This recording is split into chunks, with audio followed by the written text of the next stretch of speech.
देखो दोस्तों, अगला अपना टॉपिक है टेस्टीज अर्थात वृषण। हम अंतःस्रावी ग्रंथियां पढ़ रहे थे। अगर इनमें देखा जाए तो वृषण एक प्रकार की क्या है, जनन ग्रंथि है, रिप्रोडक्शन ग्लैंड है। क्या है? जनन ग्रंथि है। अब देखो, अगर हम टेस्टीज के अंदर देखें, वृषण देखें, तो ये केवल किस में पाई जाती है? नर में जनन ग्रंथि के रूप में पाई जाती है। ओनली किस में प्रेजेंट होती है? मेल्स में पाई जाती है। अगर हम इसकी स्थिति देखते हैं, पोजीशन देखते हैं, तो नर के अंदर ये टेस्टीज केविटी में वृषण गुहा के अंदर क्या होते हैं? उपस्थित होते हैं। कहां पर पाए जाते हैं? वृषण गुहा के अंदर उपस्थित होते हैं। जो हमारा मुख्य रूप से यूरिनरी सिस्टम होता है, इसके पास इनकी क्या होती है? उपस्थिति पाई जाती है। अब देखो, एक फैक्ट यहां पर इंपॉर्टेंट आता है। जो वृषण होते हैं, टेस्टीज होते हैं, वो हमारे शरीर के क्या होते हैं? बाहर पाए जाते हैं। ठीक है, शरीर से क्या होते हैं? बाहर होते हैं। अब उसका रीजन क्या होता है? क्योंकि देखो, हमारे शरीर का ताप कितना होता है? बॉडी का टेम्परेचर कितना होता है? 37 डिग्री सेल्सियस होता है। ठीक है, हमारे शरीर का ताप क्या है? 37 डिग्री सेल्सियस है। जबकि हमारे शरीर के अंदर जो नर जनन कोशिका है, ठीक है, मेल रिप्रोडक्टिव सेल है, जिसको स्पर्म अर्थात शुक्राणु कहते हैं। शुक्राणु बनते हैं शरीर के ताप से कितना होना चाहिए? 2 से 2.5 डिग्री सेल्सियस क्या होना चाहिए? कम हो। तब किसका निर्माण होगा? स्पर्म का अर्थात शुक्राणु का। और ये स्पर्म यानी शुक्राणु बनते कहां है? टेस्टीज में। इसीलिए टेस्टीज का टेम्परेचर क्या होता है? वृषण का ताप क्या होता है? शरीर के ताप से कितना कम होता है? 2 से 2.5 डिग्री सेल्सियस क्या होता है? कम होता है। ठीक है, सबसे पहली चीज ये मेल में है। टेम्परेचर कितना है बॉडी के टेम्परेचर से? 2 से 2.5 डिग्री सेल्सियस क्या होता है? कम होता है, ताकि क्या बन सके? स्पर्म का निर्माण हो सके। ठीक है, इसके अलावा अगर हम देखें तो जो मैमल्स हैं, स्तनी हैं, उन सभी में टेस्टीज केविटी के अंदर हमेशा नहीं होते हैं। जैसे एग्जाम्पल के तौर पर देखें, चूहा है, ठीक है, खरगोश है, प्लेटिपस है, प्लेटिपस जिसको डकबिल या चींटी खोर भी कहा जाता है, ठीक है, प्लेटिपस है, चमगादड़ है, गिलहरी है। ठीक है, इन जीवों के अंदर केवल ये जनन के समय ही क्या होते हैं? टेस्टीज केविटी अर्थात वृषण गुहा में आते हैं। उससे पहले क्या होते हैं? शरीर के अंदर पाए जाते हैं। तब ये जनन करते हैं, तो जनन करने के दौरान ये टेस्टीज किसके अंदर आ जाते हैं? वृषण गुहा, टेस्टीज केविटी के अंदर आ जाते हैं। ठीक है, इसके बाद अब देखो, टेस्टीज वृषण एक प्रकार की ग्रंथि है, और ग्रंथियों का कार्य क्या होता है? क्या छोड़ना? हार्मोन को क्या करना? स्रावित करना। तो सीधा अपन ये कह सकते हैं कि टेस्टीज अर्थात वृषण भी क्या करेगा?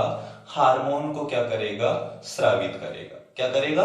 हार्मोन को स्रावित करेगा। अब इससे स्रावित होने वाले अगर हार्मोन्स को देखें तो वो नर हार्मोन कहलाते हैं। क्या कहलाते हैं? नर के अंदर पाए जाते हैं, मेल के अंदर पाए जाते हैं, तो मेल हार्मोन्स कहेंगे, नर हार्मोन कहेंगे। ठीक है, जैसे एग्जाम्पल के तौर पर पहला हार्मोन अगर इससे स्रावित होने वाला हम देखें तो पहला आता है इससे स्रावित होने वाला टेस्टेस्टेरोन। क्या कहलाता है? टेस्टेस्टेरोन। और इन्हीं को ही कह दिया जाता है एंड्रोजन। क्या कह लिया जाता है? एंड्रोजन्स या एंड्रोजन के नाम से भी इनको जाना जाता है। ठीक है, तो इंपॉर्टेंट प्रश्न क्या पूछा जाता है? आपसे पूछ लिया जाए 4 हार्मोन ऑप्शन में दे दे और फिर पूछ ले कि नर हार्मोन के नाम से किसे जाना जाता है। तो नर हार्मोन के नाम से हम किसको जानते हैं? टेस्टेस्टेरोन को, जिसका स्राव होता है लीडिंग सेल से। कौन सी कोशिकाएं इसको स्रावित करती हैं? लीडिंग जो सेल होती हैं, कोशिका होती हैं, उनसे क्या होता है? ये छोड़ा जाता है, स्रावित होता है। ठीक है, तो सबसे पहली चीज, टेस्टोस्टेरोन स्रावित किससे हो रहा है? टेस्टिस यानी वृषण से, ठीक है। क्या कहते हैं इसको? एंड्रोजन, जो किससे छोड़ा जाता है? लीडिंग सेल से। इसका नाम ही इंपॉर्टेंट है, ठीक है। सीधा पूछ लिया जाता है नर हार्मोन किसको कहा जाता है या कौन से अंग से स्रावित होता है। अब देखो ये हार्मोन जो है ये मनुष्य के अंदर, पुरुष में जो भी मुख्य रूप से जननांगों का विकास होता है या लैंगिक क्रियाएं होती हैं उनको क्या करता है? नियंत्रित करता है। एक फैक्ट याद रखना, जैसे जैसे उम्र बढ़ती है लगभग 40 वर्ष की आयु के बाद इसकी मात्रा क्या होने लगती है? कम होने लगती है। जैसे 40 वर्ष एज हो जाएगी उसके बाद ये स्रावित होना क्या हो जाएगा? कम हो जाएगा। और 80 वर्ष की आयु में, ठीक है, टेस्टोस्टेरोन स्टेरोन का स्राव क्या हो जाता है? बंद हो जाता है, ठीक है। लगभग 80 वर्ष की आयु में क्या होगा? टेस्टोस्टेरोन स्रावित होना, सिक्रिएट होना क्या हो जाता है? बंद हो जाता है, ठीक है। सबसे ज्यादा इसका स्राव होता है युवा अवस्था में। एडल्ट्स के अंदर इसका जो सिक्रेशन होता है वो क्या होता है? हाईएस्ट पाया जाता है, ठीक है। तो एक बार हम इससे दोबारा देख लेते हैं। सबसे पहले टेस्टिस कहां पर होते हैं? टेस्टिस कैविटी में, वृषण गुहा में। लेकिन चूहा, खरगोश, प्लेटिपस, चमगादड़ यानी बेट है, गिलहरी, इनके अंदर क्या होते हैं? जब रिप्रोडक्शन करते हैं, जनन करते हैं, तब ये टेस्टिस कैविटी में आते हैं, ठीक है। इससे हार्मोन कौन सा छोड़ा जाता है? टेस्टोस्टेरोन, जिसको एंड्रोजन भी कहते हैं। कौन सी कोशिकाओं से छोड़ा जाता है? लीडिंग सेल से, जो 80 वर्ष के बाद स्रावित होना क्या हो जाता है? बंद हो जाता है।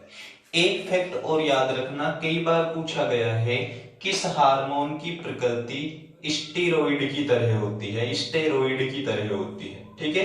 तो जो टेस्टोस्टेरोन है ये क्या होता है? एक प्रकार का क्या भी है? स्टेरॉइड भी है। क्या है? ये शरीर के अंदर एक स्टेरॉइड है। वैसे अगर हम देखें तो मनुष्य के अंदर लगभग 11 प्रकार के नर हार्मोन स्टेरॉइड के रूप में पाए जाते हैं। कितने प्रकार के? लगभग 11 प्रकार के नर हार्मोन होते हैं जो किस रूप में होते हैं? स्टेरॉइड के रूप में पाए जाते हैं, ठीक है। अब इसके अलावा अगर हम देखें तो ये जनन ग्रंथि तो केवल किस में पाई जाती है? नर के अंदर होती है। अगर हम मादा के अंदर देखें तो मादा के अंदर जो जनन ग्रंथि होती है वो कहलाती है ओवेरी अर्थात अंडाशय, ठीक है। पहले इसका यहां तक इसके छोट ले लीजिए। देखो इसके बाद अगर अपन देखें तो अगली आती है फीमेल के अंदर पाई जाने वाली ओवेरी, ठीक है। ये केवल किसके अंदर उपस्थित होती है? फीमेल के अंदर, यानी मादा जनन ग्रंथि है, ठीक है, फीमेल रिप्रोडक्टिव ग्लैंड से। अगर इसकी संख्या देखी जाए तो टेस्टिस की संख्या भी कितनी होती है? 2 पाई जाती है। और ओवेरी की संख्या भी कितनी होती है? 2 पाई जाती है। इसके बाद अगर इससे देखें तो ये 3 प्रकार के हार्मोन क्या करती है? स्रावित करती है। हार्मोन कितने प्रकार के स्रावित करती है? 3 प्रकार के, जिनमें सबसे पहला आता है एस्ट्रोजन। कौन सा आता है? एस्ट्रोजन। अब ये याद रखना, अपन ने पहले पढ़ा था टेस्टिस के द्वारा, वो एंड्रोजन था। क्या था? एंड्रोजन। और ये कौन सा है? एस्ट्रोजन। तो कई बार तो सीधा यही पूछ लिया जाता है, 4 ऑप्शन दे दिए जाएंगे आपको और उनमें से पूछ लिया जाए कि कौन सा फीमेल हार्मोन है, ठीक है, मादा हार्मोन कौन सा है।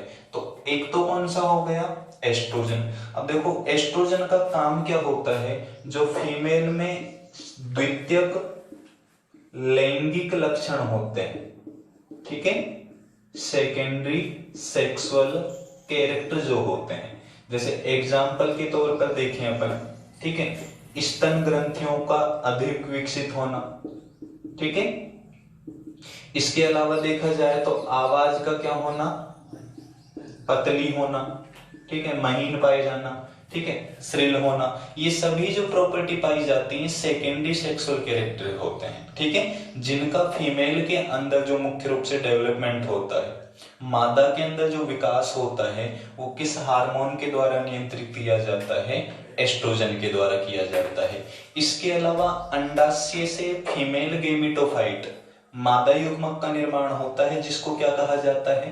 किस नाम से जानते हैं? मुख्य रूप से अंडाणु अर्थात ओव्यूल के नाम से जानते हैं। तो अंडाणु बनने की जो प्रक्रिया है इसका नियंत्रण भी किसके द्वारा होगा? ओव्यूल अंडाणु बनना, इसका नियंत्रण भी कौन से हार्मोन के द्वारा होगा? एस्ट्रोजन के द्वारा किया जाता है। इसके अलावा अगर इसी हार्मोन के हम कार्य देखें तो दूसरा इस हार्मोन का कार्य होगा, पहला तो हो गया सेकेंडरी सेक्सुअल कैरेक्टर्स का डेवलपमेंट, दूसरा अगर देखें दोस्तों फीमेल के अंदर एस्ट्रस साइकिल होती है, ठीक है, एस्ट्रस चक्र जो पाया जाता है, या इसके अलावा जो मुख्य रूप से मेंस्ट्रुएशन साइकिल होती है, रज चक्र होता है, इन दोनों का नियंत्रण भी किसके द्वारा किया जाता है? एस्ट्रोजन हार्मोन के द्वारा। अब सबसे पहली चीज तो देखो ये एस्ट्रस चक्र और रज चक्र, ठीक है, इसको मध्य चक्र कहते हैं वैसे हिंदी में, एस्ट्रस साइकिल और ये मेंस्ट्रुएशन साइकिल, ये क्या होती है? ये तो जो मेंस्ट्रुएशन साइकिल है ये फीमेल के अंदर अगर हम देखें तो ह्यूमन में होता है, मनुष्य में पाया जाता है, ठीक है। जो ओव्यूल होता है, अंडाणु होता है, लगभग 28 दिन के बाद शरीर से क्या होता है? बाहर निकलता है, जिसे हम क्या कहते हैं? रज चक्र, मेंस्ट्रुएशन साइकिल। लेकिन जैसे कुत्ता है, बिल्ली है या गाय है, इनके अंदर एक निश्चित टाइम पर हीट पीरियड उत्पन्न होता है जिसको अपन क्या कहते हैं? एस्ट्रस साइकिल, मध्य चक्र कहा जाता है, ठीक है। तो इन दोनों का कंट्रोल भी किसके द्वारा किया जाता है? मुख्य रूप से एस्ट्रोजन हार्मोन के द्वारा किया जाता है। इसके बाद अगर इसी से ओवेरी से ही स्रावित होने वाला हम दूसरा हार्मोन देखें तो दूसरा हार्मोन आता है प्रोजेस्टेरोन। दूसरा कौन सा आता है? प्रोजेस्टेरोन हार्मोन आता है। अब देखो प्रोजेस्टेरोन हार्मोन से संबंधित दो फैक्ट आते हैं इंपॉर्टेंट। एक तो देखो जब शिशु गर्भ में होता है, एम्ब्रियो में होता है, तो उसको पोषण, न्यूट्रिशन जो प्राप्त होता है वो नाभि से एक नलिका जुड़ी होती है, ठीक है। नाभि से, शिशु की नाभि से एक नलिका जुड़ी होती है, उस नलिका को कहा जाता है, हिंदी में कहते हैं अपरा अर्थात प्लेसेंटा। क्या कहा जाता है इसको? अपरा या प्लेसेंटा कहा जाता है। एक प्रश्न तो हमारा यहीं पर क्लियर होता है, कई बार ये पूछ लेते हैं कि शिशु को, चाइल्ड को, एम्ब्रियो को मुख्य रूप से न्यूट्रिशन, पोषण किस से प्राप्त होगा? तो किससे होगा? अपरा या प्लेसेंटा से। और इस अपरा या प्लेसेंटा का जो निर्माण होता है, फॉर्मेशन होता है, उसको कंट्रोल कौन करता है? प्रोजेस्टेरोन, ठीक है। अगर इस प्रोजेस्टेरोन हार्मोन की क्या हो जाए? फीमेल में कमी हो जाए, ठीक है, सबसे इंपॉर्टेंट पॉइंट, ठीक है। अगर इस प्रोजेस्टेरोन हार्मोन की क्या हो जाए? कमी हो जाए, तो शिशु की गर्भ में ही क्या हो जाती है? मृत्यु हो जाती है, जिसे कहा जाता है गर्भपात, एबॉर्शन कहा जाता है। क्या कहा जाता है? एबॉर्शन के नाम से जाना जाता है। तो एबॉर्शन या गर्भपात कराने वाला हार्मोन किसे कहा जाता है? प्रोजेस्टेरोन को कहा जाता है। तो प्रश्न इसमें दो तरह से पूछा जा सकता है। आपसे पूछ लिया जाए किस हार्मोन की कमी से एबॉर्शन होता है, गर्भपात होता है, तो कौन सा हार्मोन होगा? प्रोजेस्टेरोन होगा, ठीक है। तो पहला एस्ट्रोजन देखा जो एस्ट्रस चक्र या मेंस्ट्रुएशन साइकिल, ठीक है, और सेकेंडरी सेक्सुअल कैरेक्टर को डेवलपमेंट करता है। दूसरा प्रोजेस्टेरोन जो प्लेसेंटा का फॉर्मेशन, निर्माण करता है, और कमी से क्या होता है? गर्भपात। तो ये सभी इंपॉर्टेंट क्वेश्चन बनते हैं आज संबंधित। थर्ड हार्मोन इनसे स्रावित होने वाला आता है रिलैक्सिन। तीसरा हार्मोन कौन सा आता है? रिलैक्सिन आता है। अगर देखो रिलैक्सिन से संबंधित देखें तो एक चीज याद रखना, ये हार्मोन प्लेसेंटा, अपरा से भी छोड़ा जाता है। जो रिलैक्सिन होता है वो अपरा यानी प्लेसेंटा से भी छोड़ा जाता है, और दूसरा किससे छोड़ा जाता है? ओवेरी अर्थात अंडाशय से भी छोड़ा जाता है। अब इस रिलैक्सिन का काम क्या होता है? देखो इसमें एक वर्ड, इसको रटना नहीं है, वर्ड देखो रिलैक्स वर्ड आ रहा है एक प्रकार से, ठीक है, आराम एक प्रकार से। और इसका काम क्या होता है? जो फीमेल में गर्भाशय होता है, यूटेरियस होता है, उसकी जो ग्रीवा होती है, क्रेविक्स होती है, गर्भाशय जो ग्रीवा होती है, क्रेविक्स बोलेंगे जिसको, ठीक है, उसको क्या करता है? डायस्टोल करता है, गर्भाशय ग्रीवा को क्या करता है? शिथिल करता है। क्या करता है? शिथिल करता है, अर्थात उसको एक प्रकार से ढीला वर्ड ओपन इसके लिए यूज कर सकते हैं, ठीक है। यानी उसको क्या करता है? डायस्टोल उसमें उत्पन्न करता है, शिथिलन उसमें उत्पन्न करता है, जिसके कारण जो शिशु का जन्म होता है उसको जन्म लेने में क्या होती है, आसानी होती है। ठीक है, तो हम सीधा ये कह सकते हैं कि गर्भाशय में मुख्य रूप से ये क्या करता है, शिथिलन लाता है, डायस्टोल लाता है। तो ये जनन के दौरान मुख्य रूप से शिशु के जन्म के समय क्या होता है, सहायक होता है। तो एक प्रश्न तो यहाँ पर आपको स्टार्टिंग में ही बताया था कि ये पूछ लिया जाए आपसे सीधा कि मादा हार्मोन, फीमेल हार्मोन किसको कहेंगे, एस्ट्रोजन। एंड्रोजन नहीं है, वो टेस्टोस्टेरोन का ही नाम है। दूसरा प्रोजेस्टेरोन, और तीसरा कौन सा हो गया, रिलैक्सिन। गर्भपात कराने वाला हार्मोन कौन सा कहलाता है, प्रोजेस्टेरोन कहलाता है। ठीक है, आपसे पूछ लिया जाए कि फीमेल की आवाज ज्यादातर क्या होती है, महीन पाई जाती है, श्रील होती है, तो उसका कारण क्या होता है, कौन सा हार्मोन होता है, तो कौन सा होगा, एस्ट्रोजन, क्योंकि सेकेंडरी सेक्सुअल कैरेक्टर है और ये किसके द्वारा कंट्रोल है, एस्ट्रोजन के द्वारा होते हैं। या आपसे पूछ लिया जाए फीमेल के अंदर मेंस्ट्रुएशन साइकिल को कौन कंट्रोल करता है, तो कौन सा होगा, प्रोजेस्टेरोन। शिशु के जन्म में कौन सा सहायक है, रिलैक्सिन होता है। ठीक है, तो ये मनुष्य के अंदर पाई जाने वाली क्या होती हैं, गोनेट्स ग्लैंड्स होती हैं, अर्थात सीधा कहें तो जनन ग्रंथियां हैं। नर के अंदर टेस्टिस यानी वृषण, और फीमेल के अंदर ओवेरी अर्थात अंडाशय होती है। ठीक है, तो ये इन ग्रंथियों का क्या हो गया, सामान्य परिचय हो गया। ठीक है, यहां तक अगर किसी को भी कोई भी प्रश्न पूछना हो तो कमेंट बॉक्स में पूछ सकते हैं। ठीक है, थैंक यू।